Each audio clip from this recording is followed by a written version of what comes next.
ecosystem in December 2012. We're really excited to have a guy like Brad here talking to us and helping give us some perspective from his 15, 20 years of participation in other ecosystems. So with that, I don't want to take a lot of time explaining who Brad is because you probably know, but just experienced entrepreneur, founder, VC. Many of you know him as a blogger and an author. So with that, welcome, Brad Feld. All right.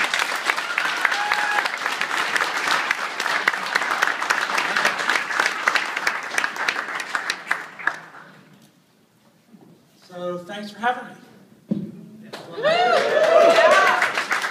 My eyes adjust to the gigantic LED lights shining at me. So I'm going to talk for 15 minutes or so. Thanks for turning that down. That was nice. I'll talk for 15 minutes or so about startup communities, and then I'm happy to answer questions and sort of take the conversation wherever y'all want to go. I started thinking about startup communities in a formal sense a couple of years ago, and I want to give you a little intro to how I got to thinking about it. So I grew up in Dallas, and my wife grew up in Alaska. We both went to school in Boston. And I started my first company in Boston in the late 1980s. And I built that company. It was a self-funded company. We built it up to a couple $1 million in revenue. And then it was acquired by I sold it to a public company in 1993. And I was 28. And Boston wasn't home for either me or Amy. And when I sold the company, I said, we had dinner one night, we were talking about what we wanted to do with our life, and I was working for the company that acquired us, but I said, look, by the time I'm 30, we'll be out of Boston.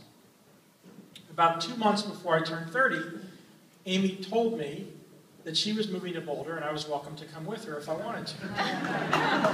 Now, we're married, so this wasn't like, hey, if we want to stay together kind of thing. It was kind of, hey, look, you travel a lot, I'm just going to go live in Boulder, and you're welcome to come with me. We knew one person in Boulder, so there wasn't anything about Boulder other than we'd been there. We thought it was a really cool place.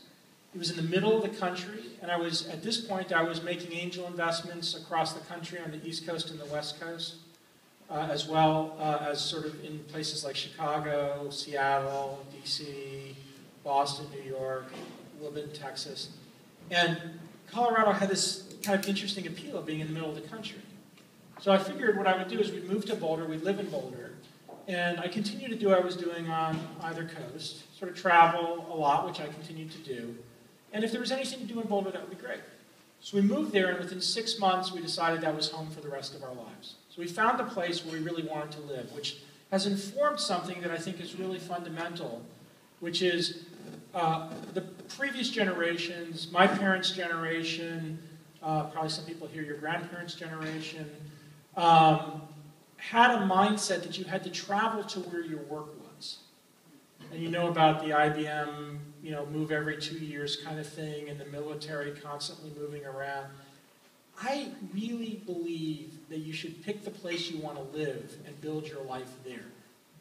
So it's a very, very fundamental part of my own belief system.